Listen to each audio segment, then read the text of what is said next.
애터미를 몰랐을 때는 그냥 주부 이상의 삶을 꿈꿔본 적이 별로 없는 것 같아요. 그냥 모든 포커스가 아버님, 남편, 아이들.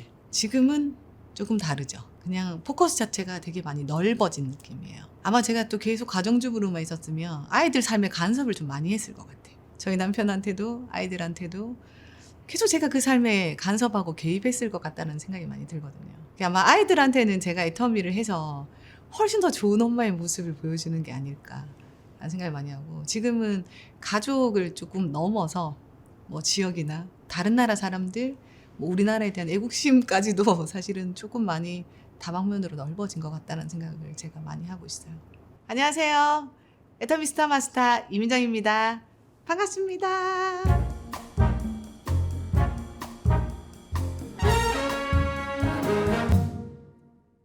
저는 원래 애터미 하기 전에 피아노를 가르치는 일을 했거든요. 죽을 때까지 피아노를 가르치는 게 저의 천직이라고 생각을 했지 다단계를 해야겠다 생각은 해본 적이 없었기 때문에 애기들이 좀 크면 학원을 차려서 피아노를 가르쳐야겠다라는 생각을 하고 있었죠. 그냥 아들 3명 놓고 그냥 편안하게 살던 그냥 주부. 조금 다른 게 있었다고 하면 저희는 좀 대가족처럼 시어머님, 시아버님 그리고 저희 신랑이 이제 같은 가게를 운영하니까 같은 집에서 살았다는 거. 그게 조금 특별하면 특별하지 다른 거는 별로 없었던 것 같아요. 저희 시아버님께서 이제 암 환자셨어요. 아버님이 좋다고 하는 거에 대해서 이제 정보를 많이 열어뒀던 것 같아. 해모임 정보를 저희 아가씨가 먼저 들었고 원자력 병원에서 임상 실험을 했다라고 계속 얘기를 하시는 거예요.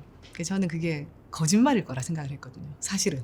그래서 이게 뭐 우연인지 필연인지 모르겠는데 원자력 병원에 이제 알던 오빠가 이제 의사셨기 때문에 이제 물어보게 되죠. 제가 이게 진짜냐? 다단계 회사가 원자력 병원 등여고 사기치는 거 알고 있냐? 뭐 이렇게 확인을 하면서 병원 사람들이 많이 먹게 된다는 걸 그때 알게 됐던 것 같아요. 저는 사실 해모임의 큰 수혜자는 아니었기 때문에 저는 건강했었으니까 뭐 나쁘지 않은 것 같아. 뭐 그냥 좀 안 피곤한 것 같아. 이 정도였지. 뭐 해모임이 와 너무 좋아. 이거 저는 그렇게 잘 몰랐었는데 저는 이제 그 당시에 여드름 피부였거든요. 성인 여드름. 아기를 세며 놓고 사니까 호르몬이 이상이 왔다는데 도저히 병명은 잘 모르겠고 발끝까지 얼굴이 뭐 발진이 나는 제가 조금 되게 심각한 성인성 여드름으로 좀 고생할 텐데 화장품을 쓰면 좋아진다는 거예요. 사실 안 믿었죠. 그것도 너무 싸니까. 근데 저희 제품 화장품을 쓰고 나서 사실은 제 얼굴이 좋아지면서 제가 사업에 조금 관심을 가졌던 것 같아요.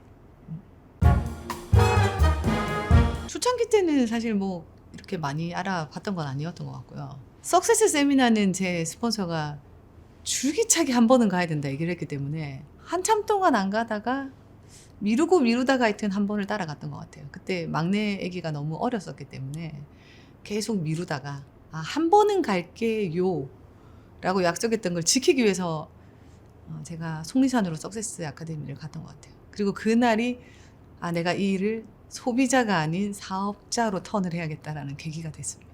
넥타이 풀어헤치시고 막 땀이 막 젖으실 동안 5시간, 6시간을 그냥 소리를 지르시면서 우셨던 거밖에 기억이 안 나. 왜 사랑하는 사람을 위해서 열심히 살 생각을 안 하냐고. 그 말이 되게 좀 감동적이었던 것 같아요. 나도 열심히 살아야겠다. 근데 피아노 학원을 해서는 아니겠구나 이 생각을 그날 제가 했던 것 같아요. 다 반대했고 저희 아가씨가 사실은 애터미를 저한테 권유를 했었기 때문에 저희 아가씨가 스폰서였음에도 불구하고 제가 열심히 하는 거를 그렇게 좋아하지 않았던 것 같아요. 어떤 생각이었냐면 아니 언니 그냥 좀 열심히 써주는 소비자 해달라고 했지 누가 이렇게 열심히 하라고 했어요. 그리고 제가 계속 가정주부로만 살았잖아요. 어쨌든 시집을 와서는. 네, 저희 남편도 그런 제 모습을 좋아했었는데 점점 사람을 만나러 가는 시간이 늘어나니까 귀가 시간이 늦어지잖아요. 그때 제일 많이 싼 것 같아요. 제가 내 5년 뒤, 10년 뒤, 15년 뒤, 20년 뒤의 모습을 비교를 했을 때 애터미를 선택하기 전과 애터미를 선택하고 나서의 삶이 달라질 거라는 걸 제가 봐버린 것 같아요.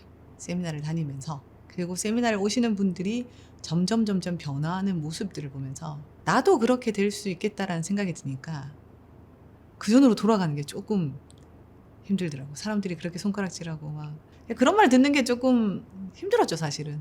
저희 남편이랑도 계속 그런 트러블이 생기고 하는 것도 힘들었고. 근데 뭐 이미 봐버렸는데 어떻게 하겠어요. 가야죠. 나 혼자 잘 먹고 잘 사는 게 아닌데. 가야 된다 생각했어요. 그러니까 저희 아버님이랑 저희 남편은 건재상을 운영을 해요. 건축자재상. 먹고 사는 거는 그렇게 힘들지 않게 살 수 있음에도 불구하고 제가 애터미를 고집했을 때 제가 나가는 게 너무 싫으셨던 거예요. 사실 저희는 또 크리스찬이라서 구정을 세는 게 아니라 저희는 1월 1일 송구영신 예배가 딱 끝나면 가족들끼리 모여서 덕담하고 그 새벽에 세배하고 하거든요. 그날 저희 아버님이 딱 앉으시더니 네가 애터미 그만둘래? 내가 건재상 접을까 하시더라고.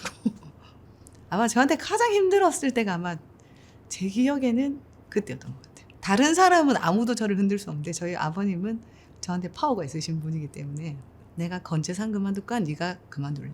근데 제가 지금도 약간 부끄럽게 하는데 그 자리에서 꺼이꺼이 울었거든. 제가 아버님 저는 그만 못 둬요 이러면서 제가 이렇게 책임감 없는 며느리가 되면 좋겠냐. 전 지금 그만 못 둡니다 아버님. 근데 진짜 감사하게 저희 아버님이 그 다음 날부터 단 한 번도 저한테 그만두라 얘기 안 하셨어요. 그래서 그날 이후로는 저는 애터미가 안 힘들었어요. 그날이 가장 제 인생의 애터미 인생의 제일 큰 고비 큰 고비였던 것 같아요 사실. 정확하게 기억이 잘 안 나는데 오토팀장 정도 됐을 때 그때 선택하기를 잘했다. 틀렸다는 걸 사실은 인정하는 게 힘들잖아요 사람들이. 그렇게 반대했음에도 불구하고 저희 남편이 이제 더 이상 얘기를 안 하는 그런 시즌이 됐던 것 같아요. 그때쯤. 그전에는 까불지 마라. 얼마 번다고 들어와라 했다고 하면 지금은 안전 운전해라. 몸 조심해라. 뭐 이런 얘기를 할 때 그때 조금 달라졌구나. 내가 잘 선택했구나라는 생각인 것 같아요. 사실 별다른 건 없고 그 자리를 이탈하지 않은 거. 네, 그냥 꾸준히 온 거. 아마 대부분의 성공자들이 다 같은 말을 하지 않으실까라는 생각이 드는데 그냥 그 자리를 이탈하지 않은 거. 어떠한 일이 있어도 내가 지켜야 되는 자리에 있는다. 제 성공 비결인 것 같습니다. 네. 애터미는 나에게 40년 전 강남 땅이다. 아마 지금 강남 땅을 40년 전 가격으로 준다고 하면 저는 빚을 내서라도 살 것 같거든요. 정해져 있는 거잖아요. 미래를 아는 거잖아. 지금 애터미가 그런 게 아닐까. 40년 뒤에 우리 아이들, 우리 손주들이 낳았을 때 엄마 너무 고마워. 할 수 있는 충분한 가치가 있다라고 저는 생각을 해요. 애터미가 10년 뒤, 20년 뒤 너무 기대되고 40년 뒤면 제가 85세거든요. 근데 나 진짜 멋진 할머니가 되겠구나라는 생각을 하니까 사실 지금 요즘에 가슴이 좀 뛰어요. 나는 미래에 이제 시간의 빚을 끌어와서 나는 지금 애터미에 투자하고 있다라고 생각을 하고 있어요. 그래서 모든 사람들이 진짜 40년 뒤에 강남 땅을 한 평 이상씩 갖는 걸 애터미로 이뤄냈으면 좋겠습니다.